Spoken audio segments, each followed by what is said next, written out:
Le plan de la nouvelle religion mondiale, plan référé à la grande invocation qui dit « Laissons la lumière et l'amour et le pouvoir, la puissance restaurer le plan de la terre et la base même, la base idéologique, la base spirituelle et religieuse du nouvel ordre mondial, de ceux qui sont à la source de ce spectacle-là dont je vous parlais au début et qui font partie du financement, en fin de compte, des différentes techniques pour la télépathie électronique. Les groupes religieux et la philosophie ésotérique comme le Lucis Trust, probablement le cerveau de tout le mouvement, la Société théosophique et les Rosicruciens, les Rose-Croix, font partie intégrante de la nouvelle religion du nouvel âge mondial. Et lorsque ces gens, à leur propre insu, vont chercher des nouveaux adeptes, propagent la pensée de ces groupements-là, ils se trouvent à propager très souvent, sans le savoir, la pensée, la base même, l'idéologie même de la nouvelle religion mondiale,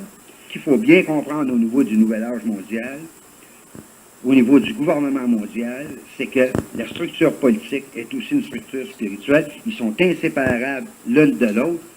C'est quand même bizarre de la part de personnes et de la part de groupes qui font tout pour détruire justement les différentes religions monothéistes qui existent sur la planète. La direction du mouvement du Nouvel Âge, le nouvel ordre mondial devant se construire sur un ancien ordre, comporte ceci. L'abolition de toutes les monnaies actuelles.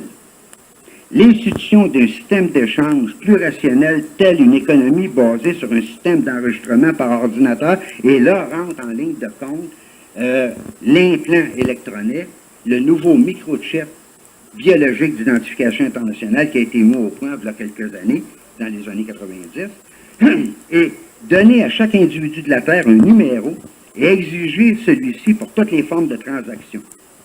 Le motif réel de ceci n'étant pas pour nourrir adéquatement tous les hommes, comme ils prétendent vouloir le faire à travers leur autorité mondiale de l'alimentation, mais par contre, comme le déclare R. Buckminster Fuller, un chef de file de la nouvelle pensée mondiale, c'est plutôt une organisation dans le but de contrôler le monde, doit tout d'abord posséder le contrôle des différentes routes des surplus alimentaires. En d'autres mots, qu'est-ce que ça veut dire? Ça a été écrit dans The Critical Path, St. Martin's Press en 1981, page 20.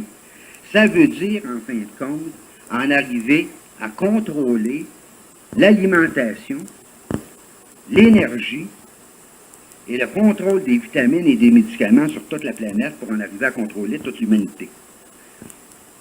La direction aussi prévoit, direction du nouvel ordre mondial, de cette nouvelle religion mondiale, une taxe universelle et regardez en fin de compte ce qui est discuté depuis à peu près 1 an aux Nations Unies d'en arriver à une nouvelle taxe internationale, excusez, et une conscription militaire universelle.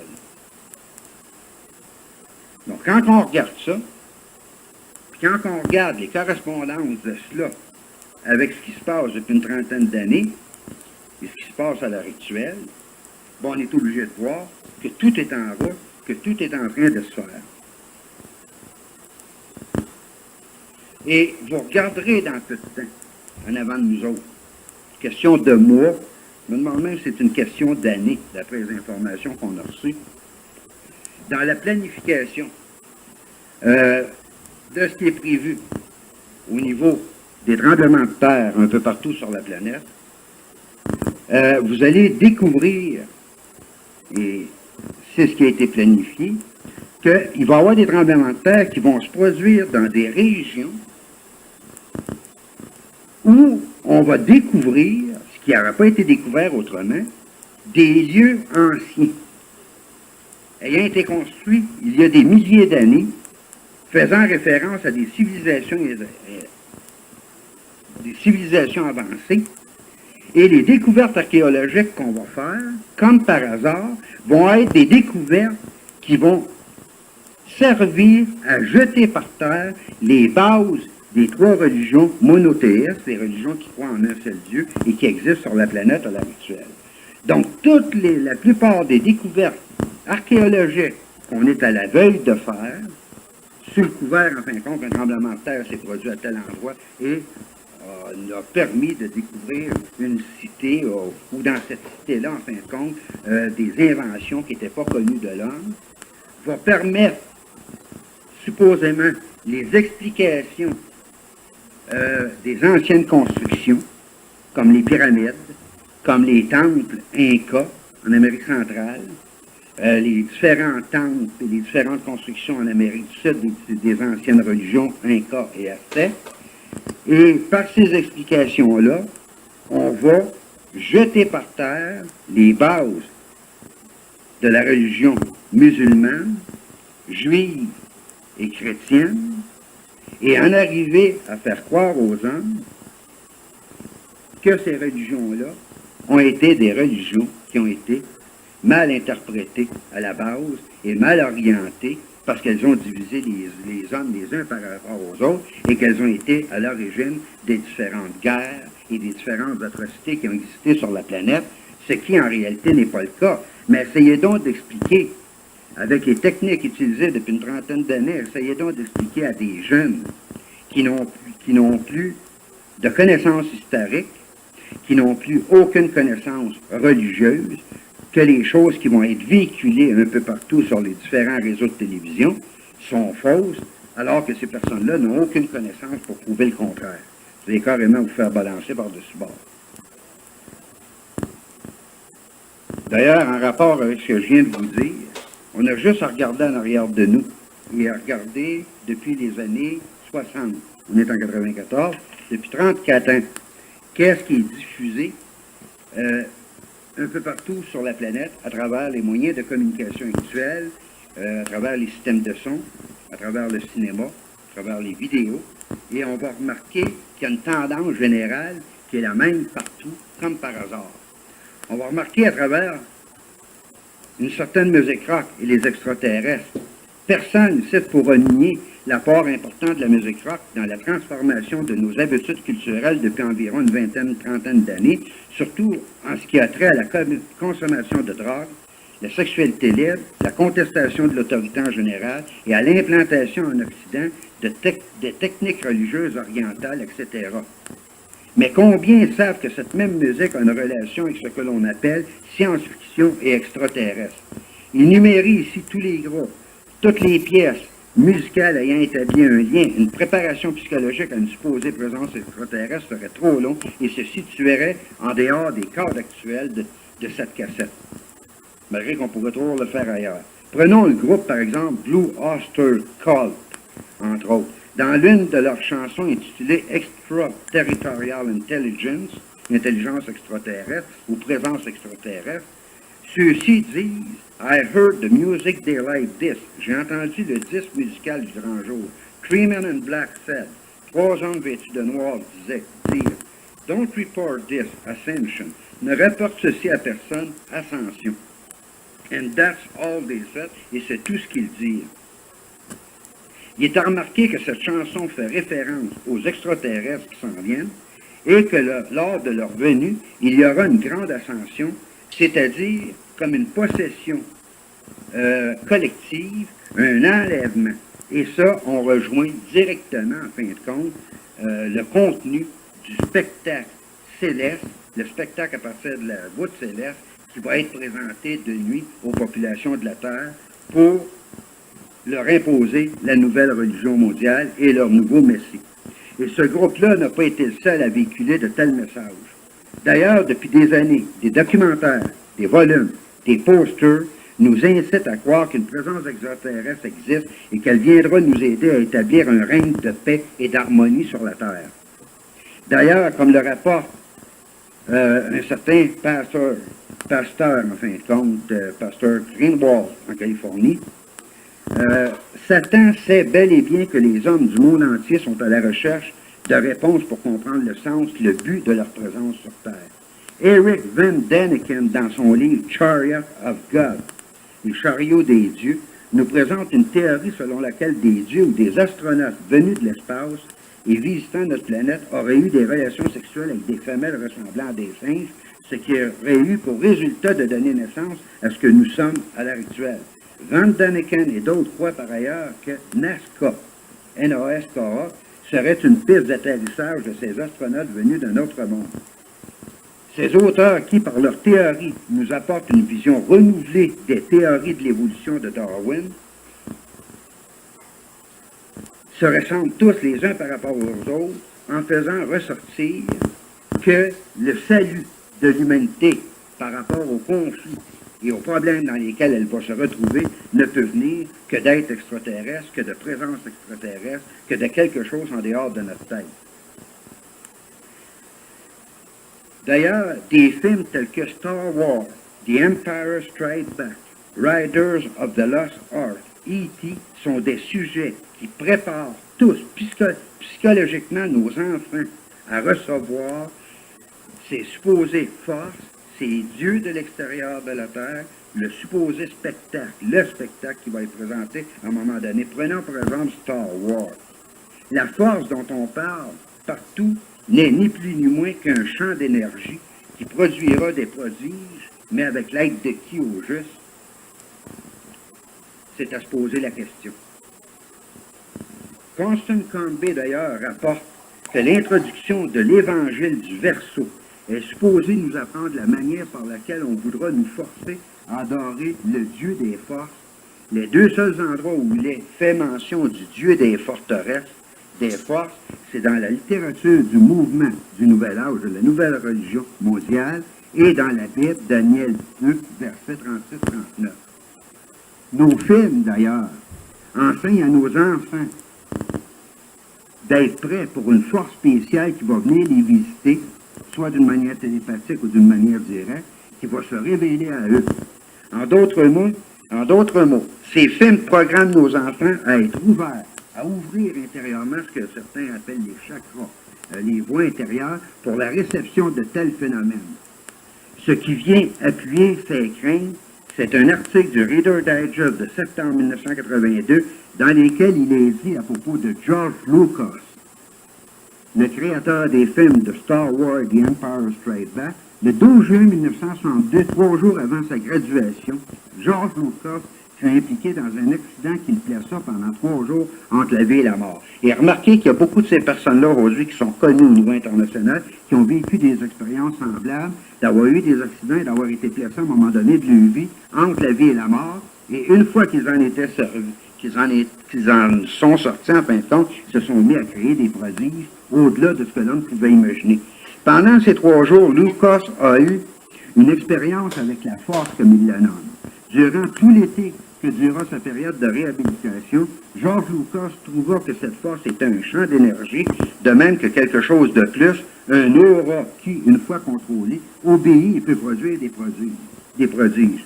D'ailleurs, pour comprendre Lucas, il faut nous reporter au personnage principal du film qui se trouve à représenter son double. C'est-à-dire la force que l'on retrouve dans le film Star Wars est de plus impersonnelle. Elle possède des qualités bonnes ou mauvaises qui peuvent être utilisées pour le bien ou le mal, selon la volonté de celui qui la contrôle par le biais du pouvoir psychique.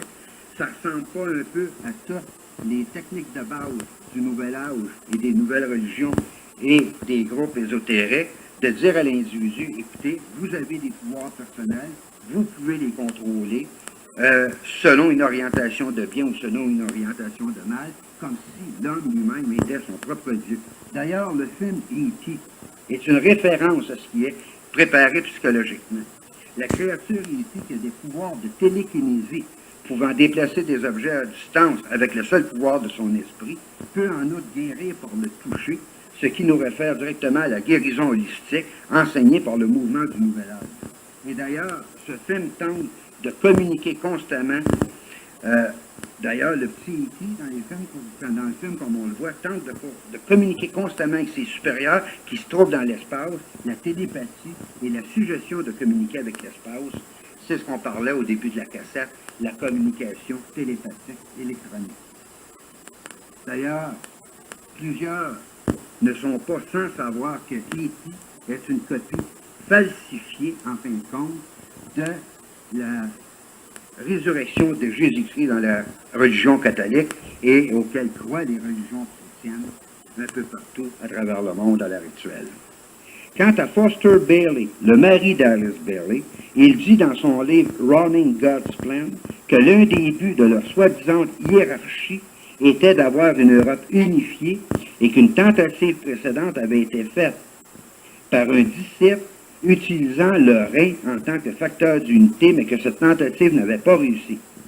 La bête qui était morte et qui revint à la vie, c'est-à-dire le nazisme, Hitler essaya d'unifier l'Europe en utilisant le rein en tant que facteur d'unité. Hitler était impliqué même dans le même genre d'occultisme que celui du mouvement du Nouvel Âge. D'ailleurs, le gnosticisme et le mysticisme étaient les bases, les portes de l'initiation de l'ordre noir de ceux qui faisaient partie des SS, sinon ils ne pouvaient pas en faire partie, c'était pas juste une organisation politique, militaire ou policière à l'époque.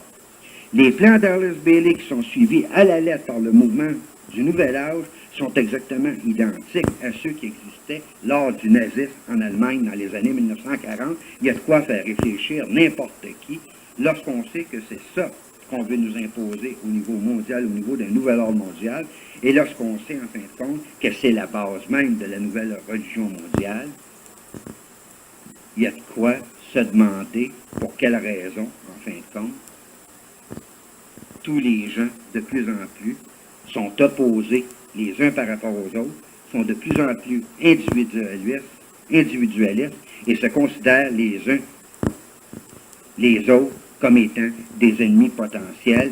Une division semblable n'a jamais été vue depuis le début de l'humanité et elle a une source et elle a une raison d'être. Si l'on regarde le plan de base du nouvel ordre mondial, il est complet avec le gel du nucléaire ou la campagne de désarmement. Donc, le plan du nouvel ordre mondial est accompli à partir du gel du nucléaire ou de la campagne de désarmement. On peut dire qu'on est en plein dedans. Et ce plan-là est décrit aux pages 190 et 191 du livre d'Arliss Bailey, The Externalization of the Hierarchy. La hiérarchie. À la page 548 du même volume, elle déclare que la bombe nucléaire représentait un grand pas en avant pour l'humanité, que leur hiérarchie avait aidé à développer, à réaliser en travaillant à travers le 5e rayon ou les travailleurs scientifiques.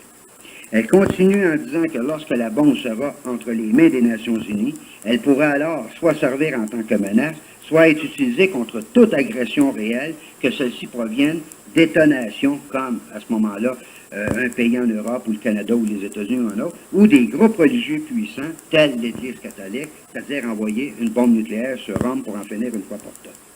Et elle le dit clairement, et quand on regarde l'évolution des choses, le désarmement, le gel du nucléaire, et ainsi de suite, on voit qu'on est en plein centre de l'évolution de ce qui avait été prédit et écrit à l'époque. Le plan prévoit aussi, en ce qui a trait à l'implantation d'une religion mondiale, la destruction à la racine de tous ceux qui croient dans la Bible et adorent Dieu, et la disparition complète de la chrétienté. Donc, ils ne vont pas de main morte. Hein? C'est pas moi qui l'ai écrit, c'est pas moi qui le dis. Ça fait partie du plan mis au point il y a plusieurs décennies. Le plan prévoit, je répète, en ce qui a trait à l'implantation d'une nouvelle religion mondiale, la destruction à la racine de tous ceux qui croient dans la Bible et adorent Dieu, et la disparition complète de la chrétienté. En outre, ce plan complote pour la mise hors la loi de toutes les pratiques religieuses actuelles et surtout de tous les symboles de l'orthodoxie juive et chrétienne, ainsi que l'abolition des fêtes religieuses traditionnelles et leur remplacement par des festivals païens du Nouvel Âge. Pour vous donner un exemple de l'évolution de ce plan-là et de cette évolution-là, vous avez juste à regarder depuis une trentaine d'années, la plupart des fêtes religieuses ou des mois religieux appartenant à la religion catholique, ayant été identifiés par la religion catholique et qui ont été transformés en des fêtes sans aucune essence religieuse. Prenez par exemple le 1er mai, qui, dans l'enseignement chrétien et catholique correspondait au premier jour du mois de Marie, a été transformé en la fête internationale des travailleurs, et ainsi de suite. Et si vous prenez ce modèle-là et vous l'inversez, en partant de voir, en fin de compte, comment qu'est constituée la religion catholique, et vous inversez cette constitution-là, vous avez exactement la réalisation du plan qui a été mis au point depuis les 30 dernières années, la réalisation de ce plan-là. Constant Combe disait dans son livre « Les dangers cachés de l'arc-en-ciel, The Hidden Dangers of the Rainbow », que network, réseau, est le mot magique du mouvement du Nouvel Âge. C'est un réseau de plusieurs organisations. Elle disait posséder à l'époque un annuaire qui renferme à lui seul, et ça c'est dans les années 80, quelques 1500 réseaux. Et elle en avait un autre, poursuivait-elle, dans lequel on pouvait retrouver 3700 organisations, et un autre qui, lui, contient des chartes incroyables des organisations. Rien dans ce mouvement-là, rien dans l'établissement de la nouvelle religion mondiale n'est laissé au hasard. Il est très bien structuré, et dans ce réseau-là, il y a des organisations politiques chargées d'infiltrer les autres organisations existantes. Parmi les organisations faisant partie du mouvement du Nouvel Âge, de la nouvelle religion mondiale, il y a entre autres, et la liste n'est pas limitée à ce que je vais vous énumérer ici, mais elle en fait partie, les cultes incluant les prototypes suivants. Donc, tout ce que je vais vous lire là fait partie, en arrière des masques, en arrière des apparences, du nouvel ordre mondial, de la nouvelle religion mondiale, celle qui est à la source financière et autres, en fin de compte, de ce super spectacle fait et mis au point en fonction, à un moment donné, de mettre à genoux l'humanité. Donc, quels sont les groupes, les organisations qui en font partie? Et il n'y a pas seulement celle-là. L'Église universelle et triomphante et ses diverses organisations. Summit Lighthouse et Summit University, dirigées par Elizabeth Clare Prophet, mélange ésotérique du christianisme, du bouddhisme, de l'hindouisme et du spiritualisme. Les enfants de Dieu, s'étiquettant eux-mêmes d'ashram Nouvel Âge, qui furent fondés en fonction d'attirer à eux les jeunes qui, autrement, auraient pu se diriger vers le christianisme. L'École unie du christianisme, dont les quartiers généraux sont situés dans Unity Village, au Missouri, aux États-Unis. Le 3HO, chercheur bouddhiste hindou. Le Ashram du Bhakram Sri Rajneesh, mélange d'hindouisme et de bouddhisme. Le sexe tantrique, l'amour libre Aka. La santé holistique, donc tous les groupes, tous les mouvements de santé holistique, même si ceux qui en font partie ou ceux qui les encouragent ne le savent pas, font partie de cette nouvelle religion mondiale-là. Toutes les différentes techniques de contrôle de l'esprit, mind control technique, ça en fait aussi partie. Les organisations et les classes du contrôle de l'esprit, telles SILVA, SILVA, EASE, EST, Handrod Seminars Training, la pensée du Nouvel Âge, la méditation transcendantale, LifeSpring, Arika, etc., sont tous des techniques de conditionnement intérieur en fonction de recevoir la religion du Nouvel Ordre mondial et de pouvoir la propager. Les médecins de la santé holistique, plusieurs médecins en homéopathie et plusieurs autres, pas tous, nutritionnistes, centres et magasins de nourriture naturelle, à leur propre insu, sans qu'ils le sachent, sont manipulés par une pensée religieuse mondiale qui fait partie du nouvel ordre mondial et font, à leur propre insu, ils se trouvent à propager des techniques de conditionnement intérieur en fonction de préparer les populations à recevoir intérieurement les enseignements nouveaux qui vont être diffusés lors de ce spectacle céleste à un moment donné. Plusieurs techniques appropriées, les organisations touchant l'environnement, l'écologie, par exemple le Clamshell Hellions, le Sierra Club, etc., font partie de la nouvelle religion mondiale. Les organisations d'intérêt public comme le Caucus News Age de Californie, la nouvelle organisation pour une révolution américaine, l'Alliance du Monde Nouveau, les fédéralistes mondiaux, le SEIN, la Société des émissaires qui relie l'action politique avec l'ésotérisme, les Amis de la Terre, les Citoyens planétaires, l'Initiative planétaire pour le monde que nous choisissons font tous partie de cette méthode de pensée, de cette école de pensée reliée à la religion du Nouvel Âge, à la religion du Nouvel Ordre mondial.